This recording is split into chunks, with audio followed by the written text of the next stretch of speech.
أشهد أن لا إله إلا الله وأشهد أن محمدا عبده ورسوله صلى الله عليه وسلم.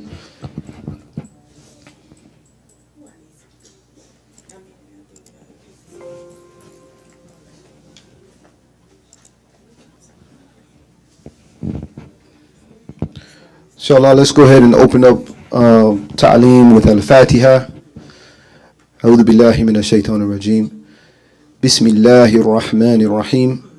الحمد لله رب العالمين الرحمن الرحيم مالك يوم الدين إياك نعبد وإياك نستعين اهدنا الصراط المستقيم صراط الذين أنعمت عليهم غير المغضوب عليهم ولا الضالين آمين. Assalamu alaikum, everyone. We like to begin a lot of our programs and end a lot of our programs with saying Al-Fatiha. Al-Fatiha being the oft-repeated verses as mentioned in the Quran. The oft-repeated the seven oft-repeated verses in the Quran. Bismillahir Rahmanir Rahim being verse 1.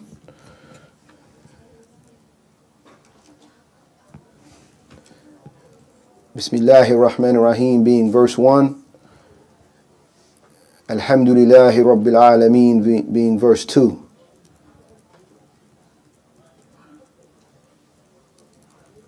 See if I'm trying to get to.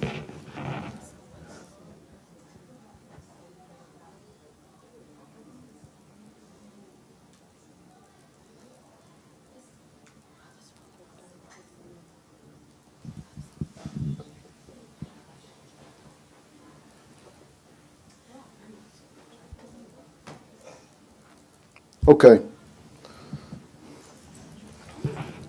So today's ta'aleem, inshallah, usually the imam that gave the khutbah for Jummah will expound on his notes, from the Jummah. Okay, so the topic for my Jummah was to be tried and tested.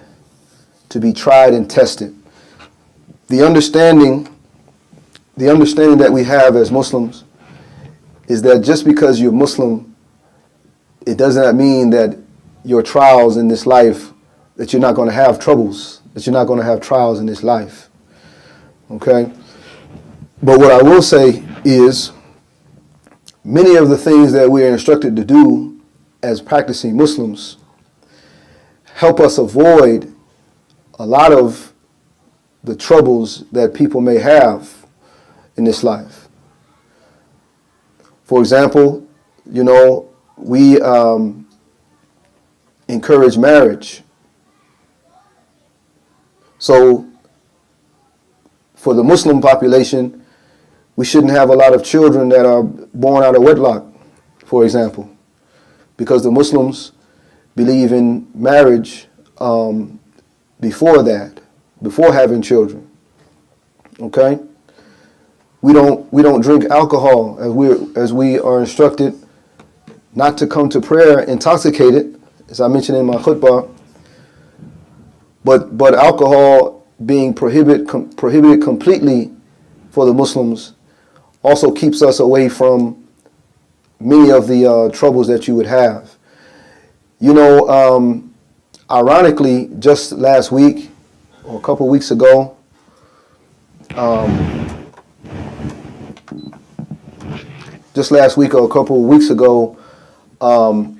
there was a study that said that, how they say carcinogens that cause cancer, the carcinogens that you get in meat, in red meat, especially grilled meat, right? They say that causes cancer. But then they said that alcohol is a number one carcinogen. So a consumption of alcohol increases a person's risk of receiving cancer tremendously, and that's even if you just have one drink That's even if you just have one drink. So that's something that they're really just coming out now with about these things. So practicing Islam, it saves you from a lot of troubles that otherwise would be difficult to avoid had you not been a practicing Muslim. But Allah says that you still will be tried and tested. You still will be tried and tested with your lives and with your property. Okay? So let me see if I can get to it here.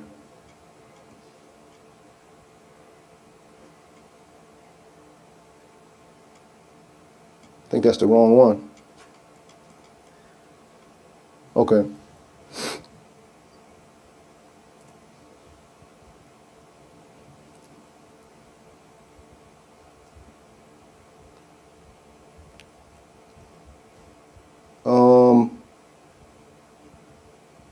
You see here.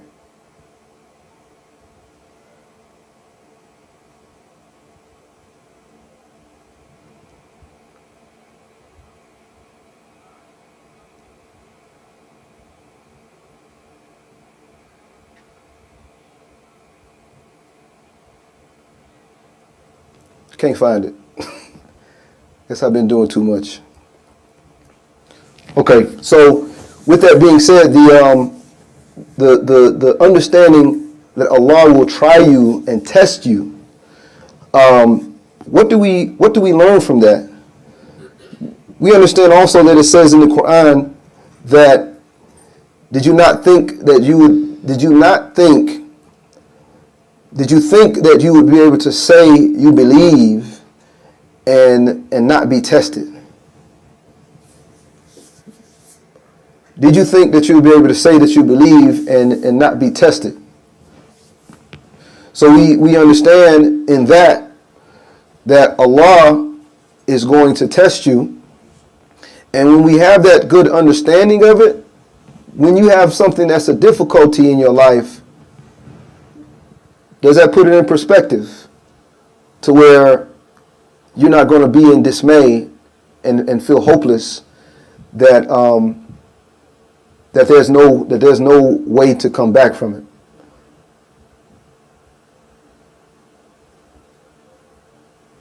I'm asking the group, what do you think when Allah says that in the Quran, that did you think that you would be able to say you believe and not be tested?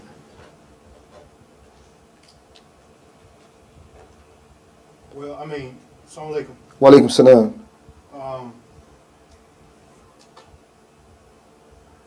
When we look at the word belief, it means faith.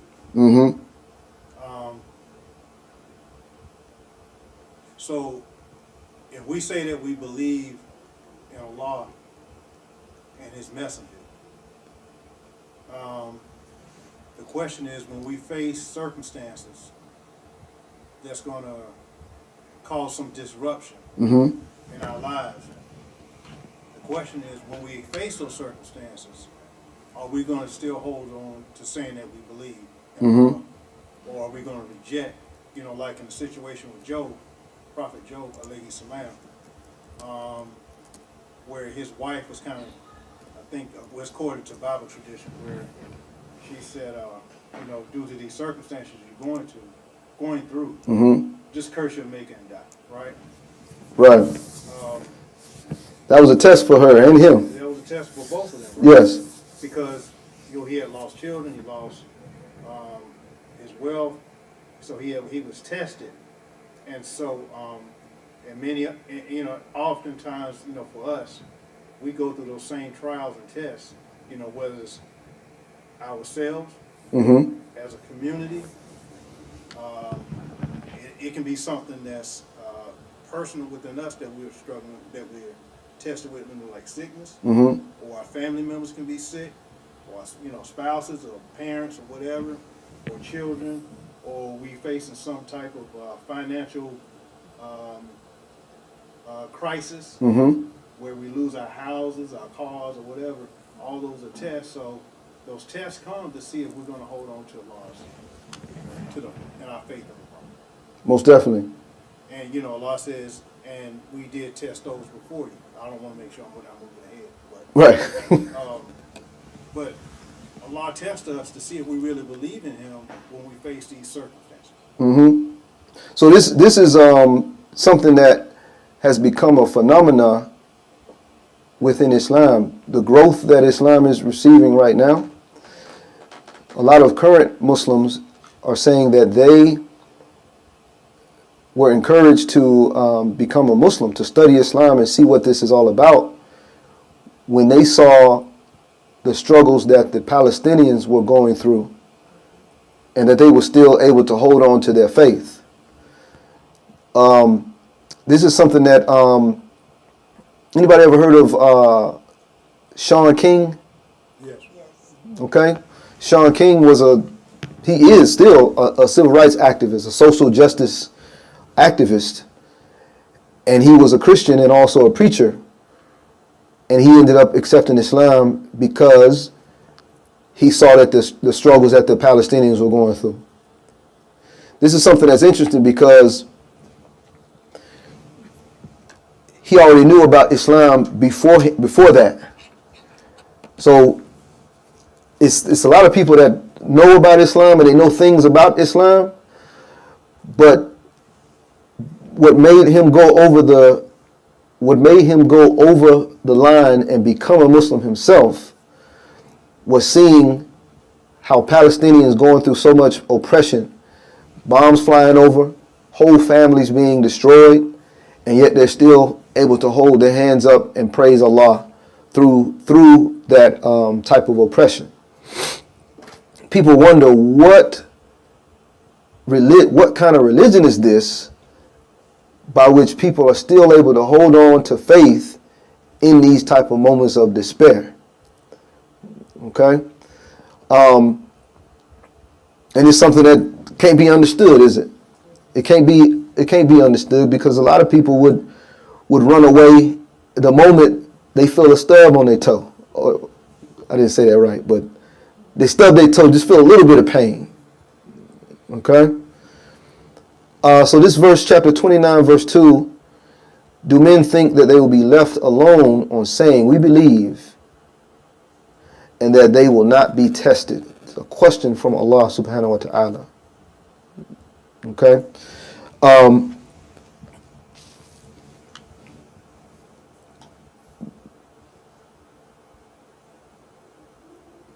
This is something that is explained in the Quran, where Allah says that you will receive a reward from Him in this life for believing in Him and being a Muslim.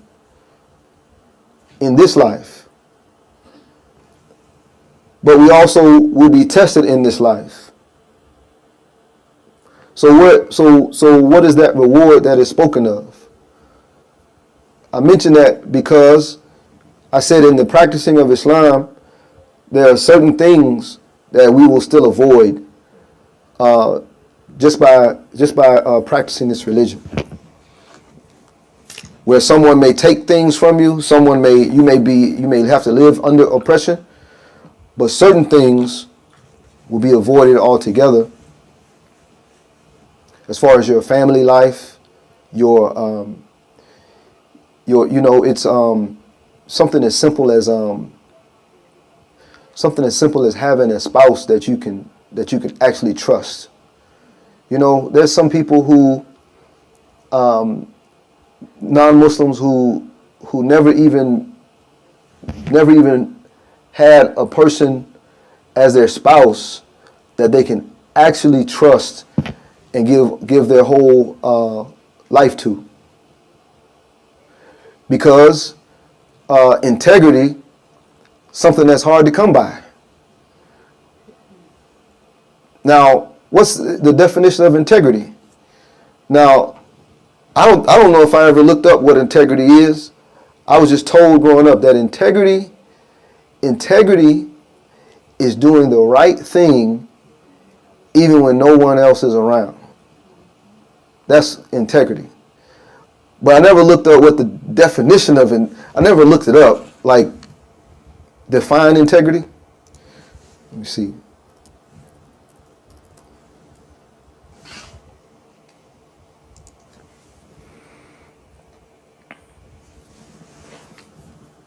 So we have here the quality of being honest and having strong moral principles, moral uprightness. He is known to be a man of integrity. Somebody who has strong integrity, is that hard to come by? If you think about things and the way things are today? I mean, when I think about it, this is a cold world that we're in when finding someone with high integrity is hard to come by. Someone that just keeps their word when they say they're going to do something, right? Someone that's trustworthy if you sign a contract with them, or you expect them to follow up on something, right? Some people have to actually practice integrity, purposeful integrity. Okay? So, yes, sir. I'm going to say, in our world right now, In the world right now. Yeah. integrity is something that is least respected. It's getting away with it seems to be the more desirable thing. Right. People respect power more than they do integrity. Integrity is weakness. Yeah. So the uniqueness about the uniqueness of that integrity. That's why there's a hadith that says Islam started out as strange, and then it will end up strange, something that is strange. So it came in as something strange, and then it will end up as something strange. But isn't that something that, when you think about it that way, how integrity seems like something strange now? What's wrong with him that he said he was going to call me back and actually called me back when he said he was going to call me back, right? That's strange, right? What's wrong with him that I let him borrow $100 and he said he was going to pay me back on Wednesday, and he actually called me and paid me back on Wednesday, right? Just things like that, right? Integrity. You know, that hadith, as well as this is going, I believe, beyond integrity, where it talks about ihsan. Ihsan, yeah. Yeah, where you behave in a way, knowing that you don't see Allah, but you know He sees you. And so, that's the epitome of integrity there. Yes. You look at the roots of integrity. You know, you think about that hadith. You behave in a way where you know you don't see Allah, but you know He's watching you. So, you know, it's just like your parents. You know, you wouldn't. And I'm not equating Allah to our parents, but you know that there are certain things that you are not going to do in front of your parents. Right. Because you don't want to get that tongue lash. Right. Right. Definitely. And so, and you don't want your parents to think that you may have these weaknesses or whatever. So you won't do certain things around your parents that you may do around other people. You know what I'm saying? Yes. And so, you know, just like working from home. Integrity. You know, ain't nobody. That's a real, that's the real deal. And there's companies that make money because they have the technology. They sell companies the technology of spying on people who are working from home to really see how much activity they're really doing on their computer and things like that. Yes, sister. Wa alaikum salam. I think here in our country, a lot of the lack of integrity actually it stems from the leadership. Because when you have people in position of power, they have no respect for other human beings, then, and it is all about power and money, and control, then it filters down into society where the people underneath don't have it. Right. A lot of them have the lack of integrity. Mm. So, it's like it sets the pattern. So you have to be very cautious about what you do and what you say, because like you said, brother, Allah is watching you, so you can't just assume because these people in power are doing certain things, it's okay if I do it. And Right. you see that more and more, and here in our country, and like I don't know, somebody said, or maybe said that our country is now in the hands of Shaitan. Mm. So this country is not being ruled by people who are conscious, who are aware of humanity. It can kill us. Mhm. So it's just like, that's when the people underneath have to show, Mhm. have to show their belief, their faith in Allah, and their integrity and their steadfastness. And that's why I guess a lot of people see that and they go, what kind of religion those people got? So, Well, that's a good point you made, because that's how a lot of people get caught up thinking that they can do the same thing that others can do, Yeah. that they can get away with it. So, Yeah. yeah, Yeah, like African Americans. Look, there's this thing. Hey, you can't do that. you, You can't do that like your counterparts can. Mhm. And so, and we have to learn. There are certain things that we cannot do. Yes, other groups can do and get away with it. Mhm. And so, you go up on that Capitol if you want to, and so you can see this person can do that and get pardoned for it, right? yeah, But is that same pardon will be applied to you as well? no, and very high integrity. So we think about leadership, Prophet Muhammad being the example, sallallahu alaihi wasallam, of a leader. He said that even if his daughter were to steal, he would cut her hand. Yeah. So what's that let you know? That the rules have to be applied even if it's your own family. Though that's the highest level of integrity. When you tell on your own family, and you even hold yourself accountable to follow those rules. Yeah. Because that's a part of it, Yeah. right?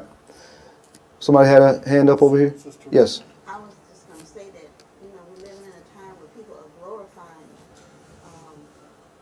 not having integrity. I mean, I was just looking online, and this woman was demonstrating how to hide one of her children in the stroller to go in somewhere to pay, so they wouldn't have to pay for two children. They will only pay for one. Mm. Or people showing you how to go to a restaurant that's all you can eat and take the Ziploc bag to put food.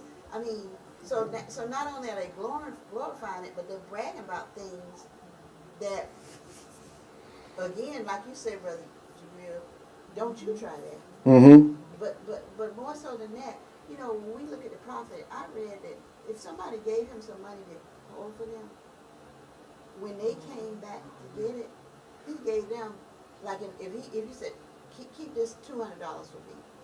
Yes. When they came back to get the $200, he gave them back the same bills that they gave him. So that means he didn't even use it to trade with or anything. No, he gave them back the same bills. Mhm. So that's integrity. That's having a fiduciary responsibility for that person's, money. Mhm. We be like, oh, I owe you. Let me, you make it a burden on the person who you owe. Like they feel bad for asking Mhm. for what's due them. It's glorified to cheat somebody, to cheat a business owner, Right. or an establishment, and we laugh at it, And I think when we talk about the big sins and the small sins, Mhm. we have to be careful about the small sins, because if we think that stuff is funny, or we think that stuff is slick, and we glorify somebody who thinks they're slick, Right. we going down that same slope. Yeah, and so that's something that we should practice, having good integrity. Oh, yeah. You have to hold to it, and sometimes it may strain relationships. If you choose, but see where it really can strain relationships is when you suddenly decide to change. Yesterday you would have done it, but today you're like, no, I don't want. So you have to. This is why Islam is so beautiful. Use Islam as an excuse. No, I just became a Muslim. I'm not. I don't do that anymore, right? Or Ramadan is coming near, and I'm working on purification of the heart, and this is something that is not good integrity wise, so I'm cutting it out. Okay? Or you ain't got to explain why you don't want to do something. That's another thing. Expecting a friend or a companion to have that respect for you, that why I got to explain why I don't want to do something if I just don't want to do it. We're not going in that route, right? Because being a practicing Muslim, we have the outward display of our salat, of our fasting, zakat, the 5 pillars. But these things about integrity, these things about how we go through a hard time and struggles in life, this is really where the what they say, the rubber meets the road, Yeah. where you get to the meat of it, Yeah. in what it is to be a good person, be a good Muslim. Because one of the hadiths, the Prophet Muhammad sallallahu alaihi wasallam, he said, I came to teach good character. A prophet of Allah saying that he came to teach good character. Good character goes so far, it goes much further than an enactment of a law or a lashing. Okay, so this example here is chapter 2, verse 42. Surah Baqarah, verse 42. And cover not truth with falsehood, nor conceal the truth when you know. So this is direct from Allah. Don't cover truth with falsehood, nor conceal the truth when you know. So this brings up something else, right? I didn't lie, I just didn't tell you. Right? So that, the didn't tell part, that's concealment, right? And then cover not truth with falsehood. Don't cover the truth with falsehood. Okay? These are things that if we focused on, it increases us in our closest to Allah. Good morality increases your closest to Allah subhanahu wa ta'ala. Let's go There's no to, question online? I thought I saw something. okay. Chapter 4, verse 58.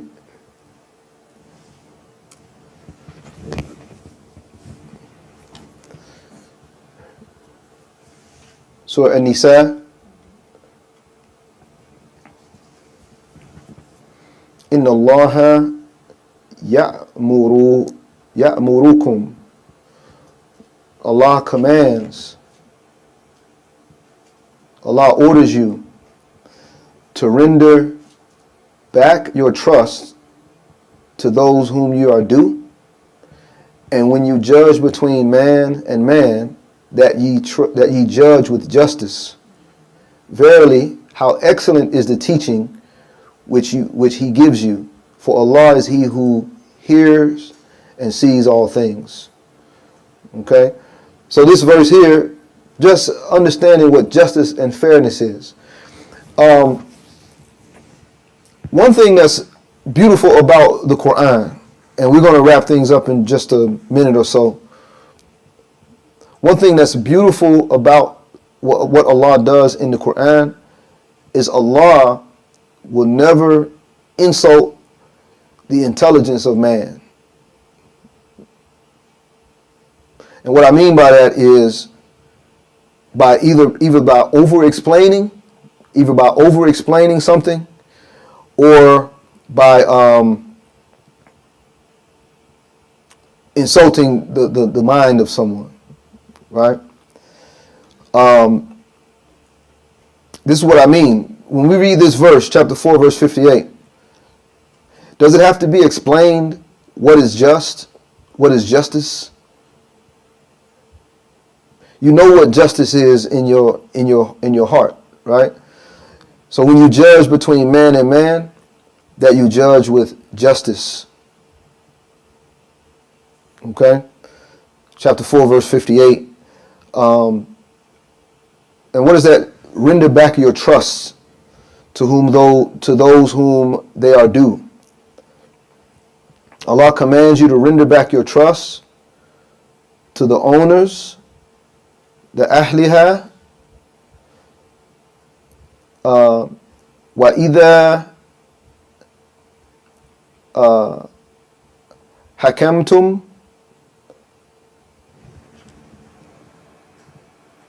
bayna nas.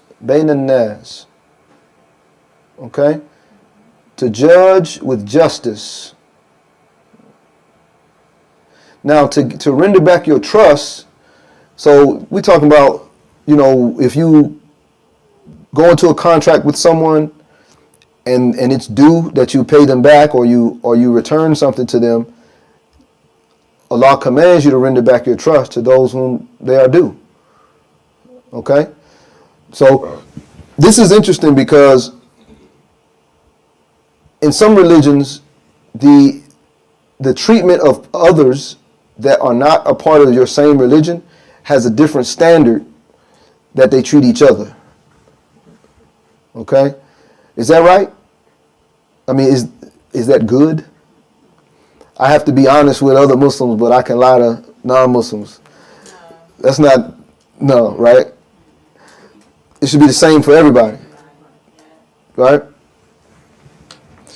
Yeah, we have an issue with that when people selling pork, these Muslims they sell these stores in our communities, and they sell the alcohol and the pork to our people. And then they'll say that, but those are the Catholics. That's and you know what ruling they use on that? They use a ruling that's not even about food to try to justify that. So they use like it's a hadith they use about the Prophet selling a silk shirt to a non-Muslim or something like that, because Muslim men don't wear silk, but he sold a silk shirt to a non-Muslim.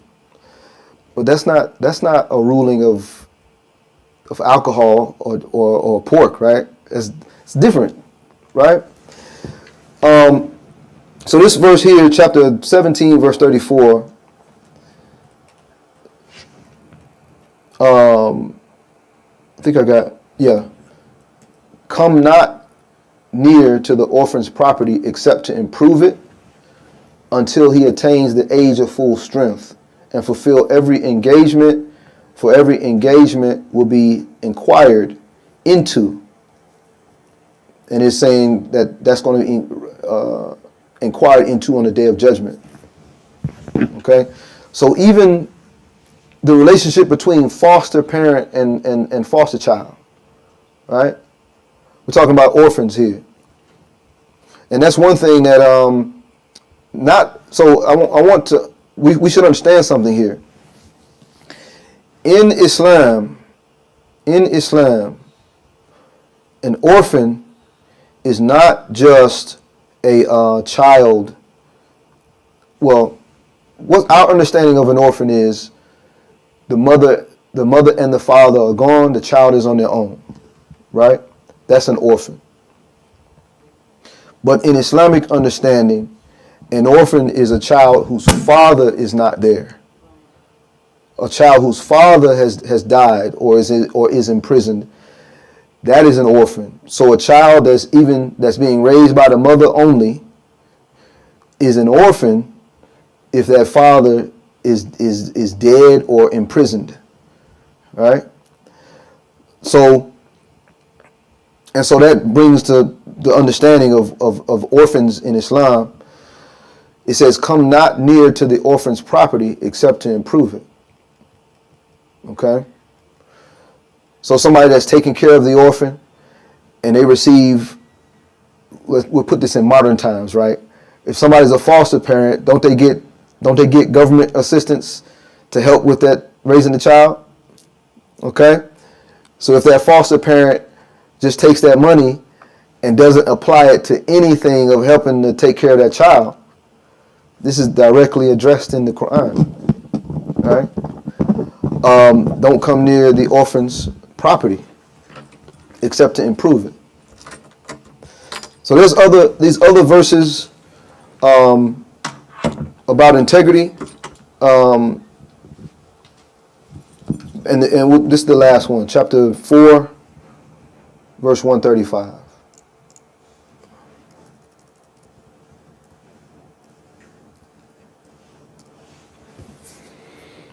Okay. Ya ayyuhalladhina amanu, stand out, O you who believe, stand out firmly for justice as witnesses to Allah, even as against yourselves or your parents or your kin, and whether it be against rich or poor, for Allah can best protect both. Follow not the lusts of your hearts, lest you swerve. And if you distort justice or decline to do justice, verily Allah is well acquainted with all that you do. Okay? So how would somebody think that the rules are different for just their family when this is in the Quran? Right? How can somebody, not want to enact justice? It says, stand out firmly for justice as a witness to Allah, even as against yourselves, your parents, or your kin, and whether it be against rich or poor. Don't we have that as a problem in this country or in the world, right? Because somebody's rich, they get away with certain crimes that a poor person would never get away with. Like the president. Like the president. Because what we had, Joe Biden pardoned his own son. He pardoned his own son. And many other things go unchecked behind closed doors that people with money get away with. You say like the president, where he got convicted of crimes and still was able to even still run for president. No, he was sentenced. Mm-hmm. Convicted and sentenced. Convicted and sentenced. So nobody can do that. Okay. Well, like he said, he could shoot someone on Fifth Avenue. He did. He said that. Yeah. Yes. And, yeah. So we're looking at the injustices. When you look at the criminal justice system, Mhm. supposed to stand for justice, and you see injustices, it makes you have this doubt about the system. Yes. And like Officer Unknown, he was one of the officers that was attacked during that cavalry. He almost killed him. Mm-hmm. And he expressed how he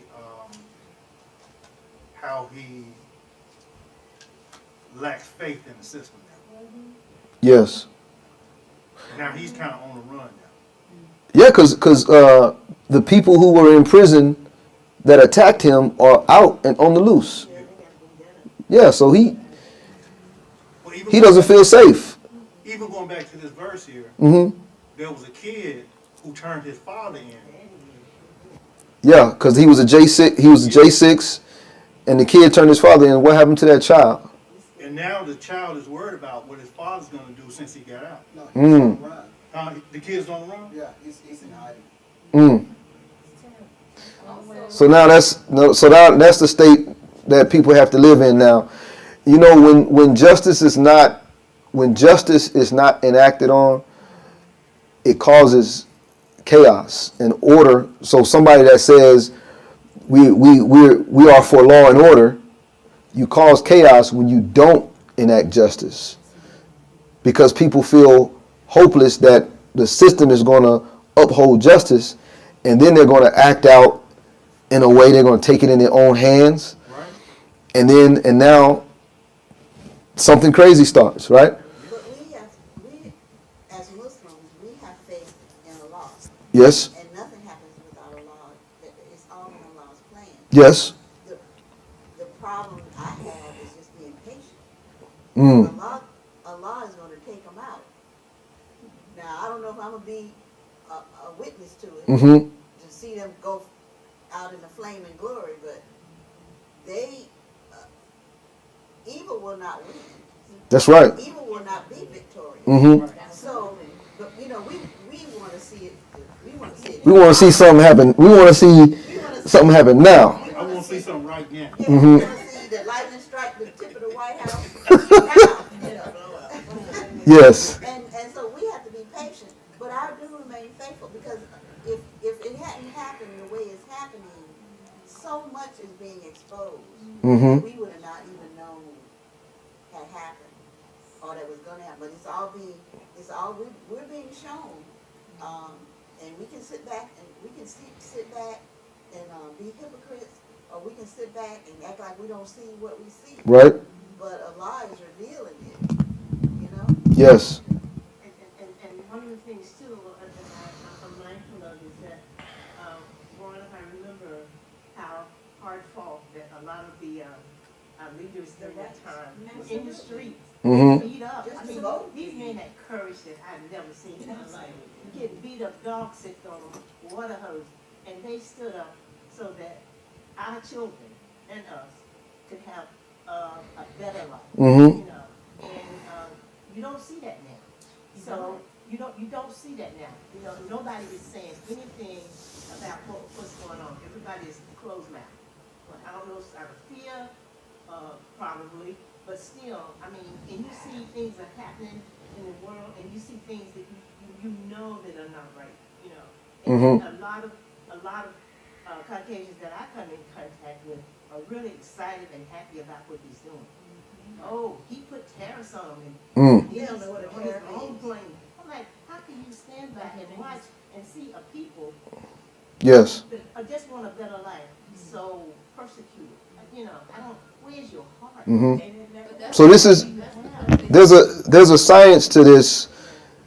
Earlier I was talking about sociology and things like that, but in human history can repeat itself. And even though it's 2025, 1446, we think that everything is fresh and everything is new, but human behavior is human behavior. And so there's a pattern that starts when these type of things happen. And Allah reminds us of those patterns by which he says to look back in history to the people that he punished and things that have happened. No matter how high in technology we go, no matter how powerful a leader may seem, Allah shows you how they can be taken down and be made low. So we have it here that we understand. And as Muslims living in today's world, we should recognize these patterns and be on the right side of these events. And it's going to be easy to be on the right side of it because us having Allah, us having the Quran, an example of our Prophet, peace and blessings upon him, and recognizing these patterns. Okay? Because we have it here in this verse again. This is something that knowledge can't protect you from this. Right? Having Islamic knowledge can't protect you from being a person that does good and does wrong. This is a gut check or a heart check right here. Okay? Because what do you need? What do you need to help you where Allah says, follow not the lust of your hearts, lest you swerve. And if you distort justice or decline to do justice, verily Allah is well acquainted. What is that like? There's no extra skill you got to have, no extra knowledge you got to have to know to do right. Right? So that's a test. That's a test, right? You have to do right because you know that Allah is ever watching, and do right because you are right here. Allah addresses the amanu, the people that are believers, those who believe. And come Yes. on, what you gotta have when it says follow not the lust, Mm-hmm. you gotta have taqwa. Yes. And so that's Mhm. that shield, Yes. that covering for the soul, Mm-hmm. that, okay, I don't care how much knowledge I got, how much money I gotta have this taqwa Mm-hmm. to know right from wrong, That's right. and not to follow the lust in my heart, Mm-hmm. to go after whatever it is that's out there, right? Yes. Or be a part of this group, Mm-hmm. so I can be recognized Mm-hmm. and be placed into a powerful position. Right. Right? People have their, whatever they're looking for, they can get it, right? Right. But we know that in order for us to stay on the Sirat al-Mustaqim, the straight way, we got to have that talk. You got to. And you can't buy it from BMW. You can't buy it. You can't buy it. You can't pay for it. You can't pay for it. It's not enough studying you can do. It has to come from practice. It has to come from implementation and practice. Allah gives us a prescription for this that's coming in less than a month. Right? When he says fasting is prescribed for you so that you may learn tekun. Right? That is translated as self-restraint, but that's tekun is taqwa. Okay? Somebody was, Yeah, yes. I just wonder, Yes, ma'am. because of the situations that are occurring in our country, is there anything we should do to help each other? Like, we got Muslim names, and and what if we are rounded up to be deported? What information should we carry with us, or what should we do? Have some kind of hot number to call, or whatever. So, because it can happen to us. And he's talking a lot about Africa and black people. What he's Yeah. doing right now is he is really focusing on us. So I'm kind of fearful, like my children, I tell them, make sure you got your driver's license, got your star on it, but everybody may have a driver's license with a star. I'm like, should I have my miniature birth certificate with me or something? Because, our kids are out and about. And it Yeah. worries me that one of my children could be picked up and deported. Who knows where? In other words, Somebody- are you saying we have to carry free papers again? We gotta carry our freedom papers, the brother said. He's not, No. he's not going by the rules. He's not following any rules. But they gotta find somewhere to send me. Because we don't know. He'll send you anywhere. My husband said, I tell him where I want to go. I thought that ain't helping no one. He talking about telling where you want to go. Yeah, I want to go. This is uncharted territory for me. I don't know what you could do. He's not Well, you have to talking. remain faithful and fearless. Mhm. Because Allah is our protector, and why are we showing fear? We ain't sure. When Allah is our says, protector. tie your camel. If Allah can be with me, then who can be against me? Tie your camel. The Tell thing you is, that. you have put- trust and faith, but tie your camel. Be prepared, because this man, and I worry about the brothers on the corner, just hanging out. Who's to say I just can't run up there and pick them up? It worries me. I'm not fearful, but it worries me that these young men and some older men are just hanging out on the corner. Because, he can get rid of black people too, but they want to get rid of us anyway. We in the way. So what's to say that once he's picking particular states, like they say, Democrat states or the blue states, and he is going into area neighborhood. He ain't going into Man, here, a the firecracker, he hits the floor. He not. Well, sister Yahu, I'll say this. We can get involved because now we it just got organized last year. But the Charlotte Muslim Caucus and organizations like that, because this is a new area that we're in, and strategizing and knowing what to do is a good thing, because there's already the immigrant Muslims already have been. They already have meetings now. We just never came because it's like, well, it's not our issue, because we the African American Muslims. Hold on. Told them they got Muslim for Trump. So Yeah. I'm not gonna meet with the Muslim for Trump and help them figure out how to Right. protect it. So because we the African American Muslims, it has not been an issue for us to be questioning whether or not we are American. But they have meetings to where they coach people what to do if the FBI knocks on your door, what to do if you're questioned by police. They have meetings like that over at MCC and ISGC, and I've seen the flyers. It's just that, like, it's not something that I worry about happening. But if it does become something that we should worry about happening, then we can get ahead of it and be aware. But you know, I have a passport. We have birth certificates, things like that. They trying to remove the birther law.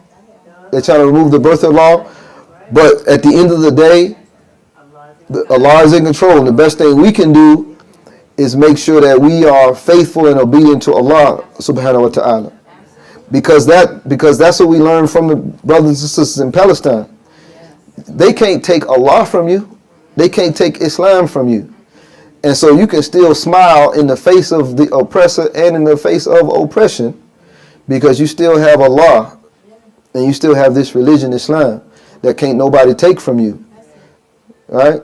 So I don't like to operate in fear or be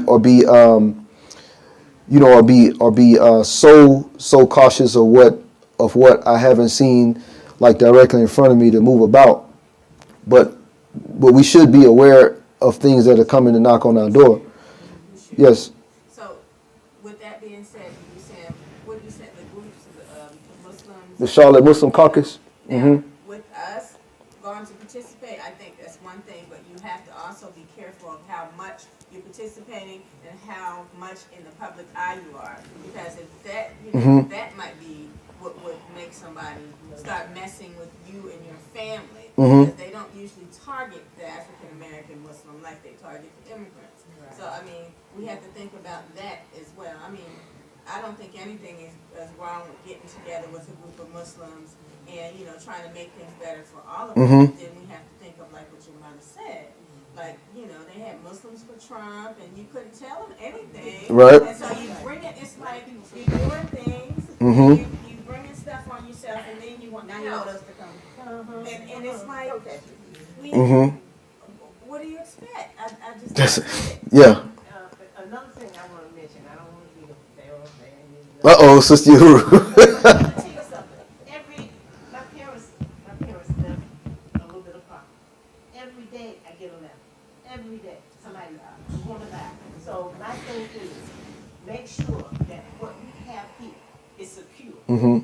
Every legal, every I dotted and every T crossed, because they will come after us. We are a non-profit. He will find ways to come after our masjid, close our bank accounts. Do not trust, because I grew up in a community. I grew up around Caucasians, and we got along really well. But like they say, I trust, I verify.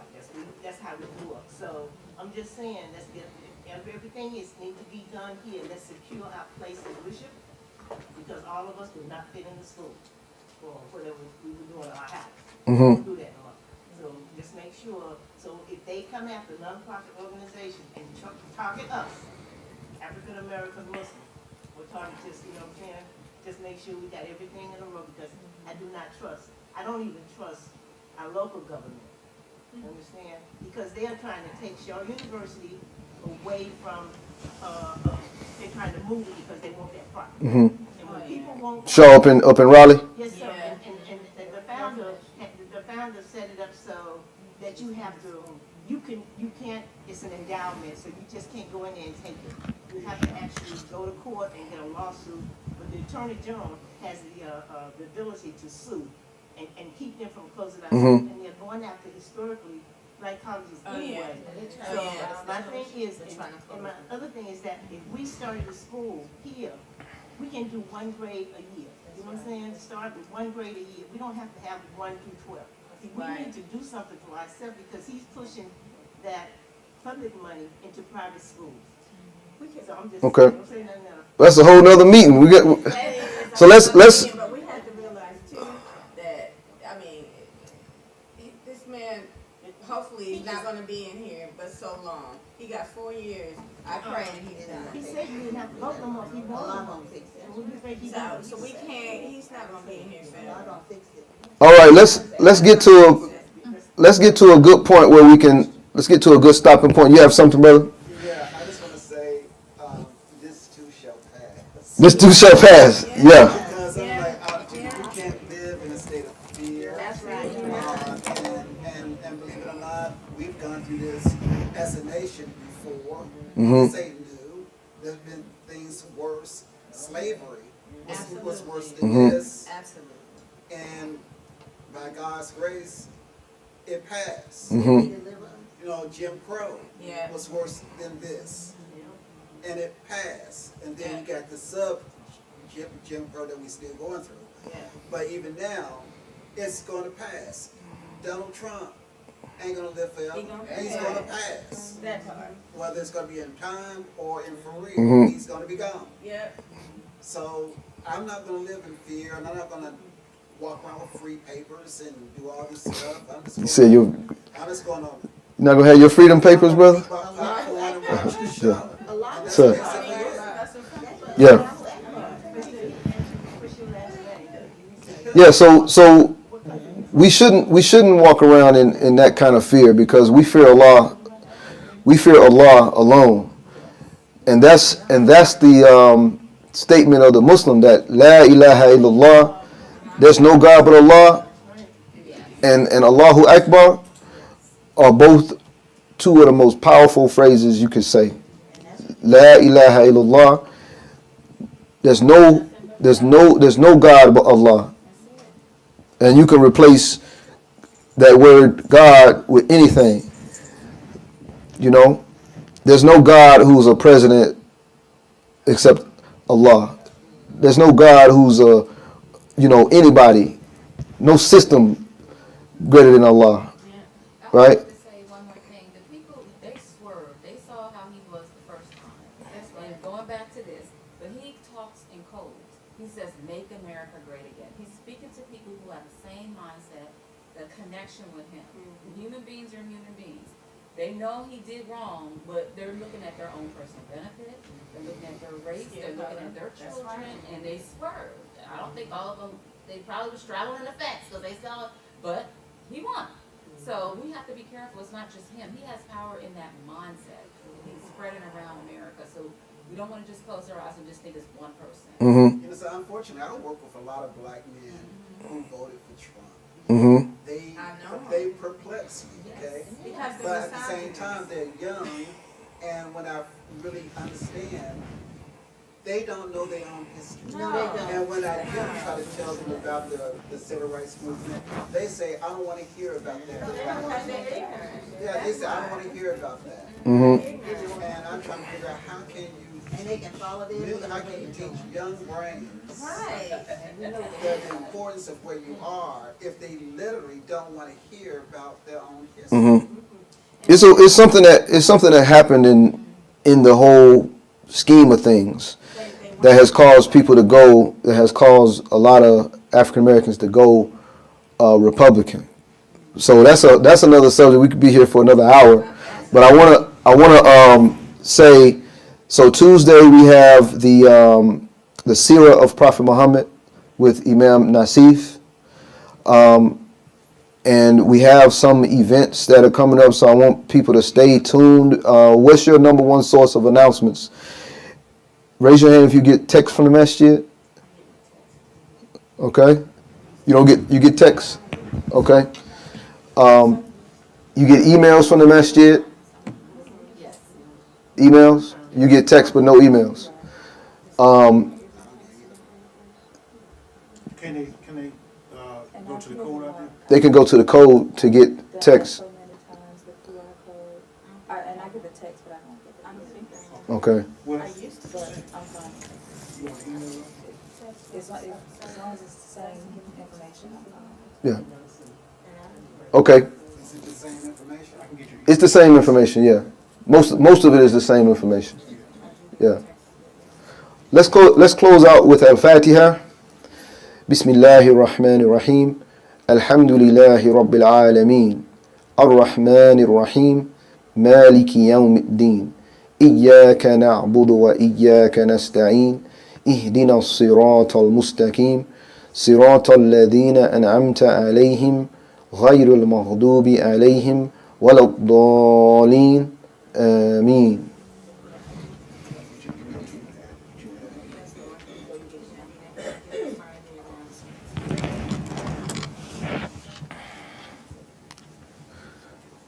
We're going to celebrate my father-in-law's birthday. Oh, alhamdulillah. How old is he? 70 something. He's 70 something. He early 70s, so I think he either 72 or 73, something like that. I forget. I think he was born in 1950. I was there at that meeting and I was like, Mama, it's hard to make something loud. Mama, what year was Brother Jared born? 53 or 52? You said before? He's turning 72. I think 72. Born in 52, 53. Because my mom was born in 50 and she was 74.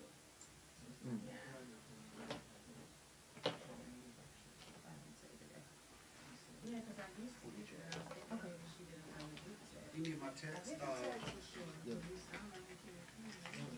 I love them HBCUs. I'm a HBCU connoisseur, you see. You know,